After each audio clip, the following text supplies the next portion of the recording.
And Shea, usually, since it's a basketball podcast, we usually ask our guests, what is either your favorite basketball memory or your first basketball memory that comes to mind? Oh shit. I got so many of them. I don't even I mean, so I'll give you the first like meaningful basketball memory that I have in my head. It's one of my favorite things to think about. This was back when I live in San Antonio.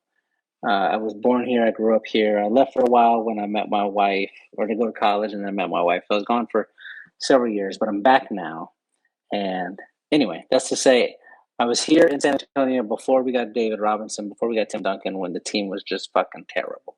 And when that was the case, they would just give tickets away. You could just like go to a game for free. You could show up with like a Coke can and they'd be like, here's 8 tickets, come on in. Like that kind of thing, right?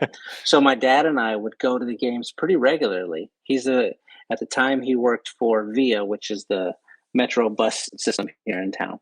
And so they would just give the tickets to the drivers. So we would go like, a couple of times a month to the games during the season. And we were at a game. This was like early in my life. I was a baby, like 6, 7, 8 years old, something like that. One of those ones where you kind of have a memory in your head, but you're probably getting a bunch of shit wrong. So we were at the game.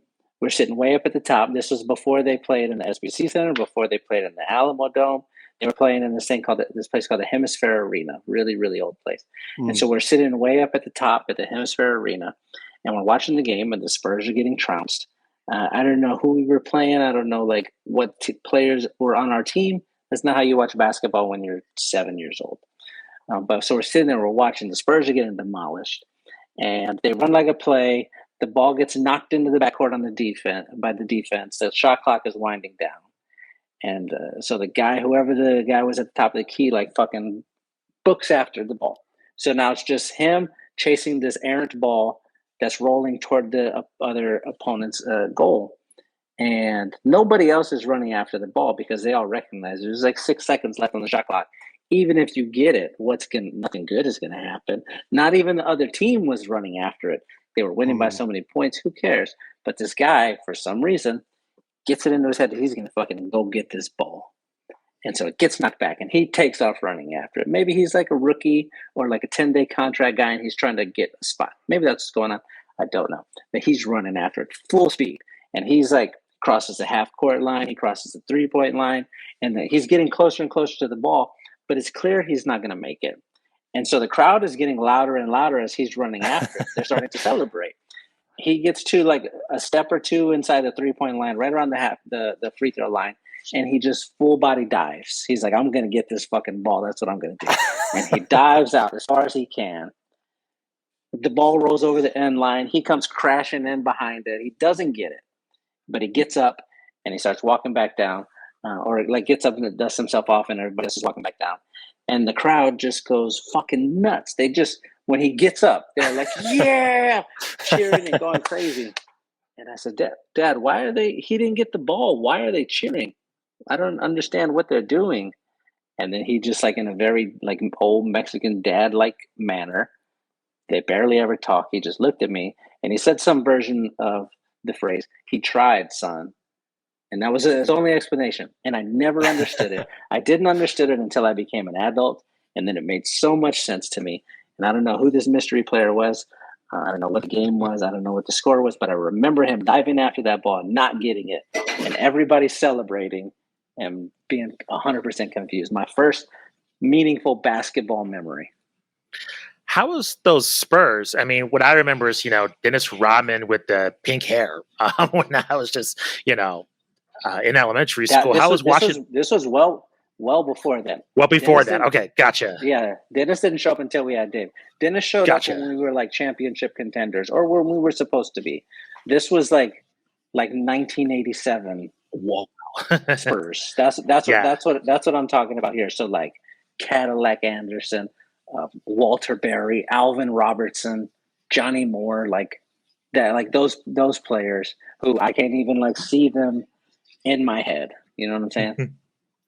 So how do you like explain just like the that origin of being a fan of the Spurs, since you were younger, to the David Robinson era, to like when the Spurs were dominating with Pop.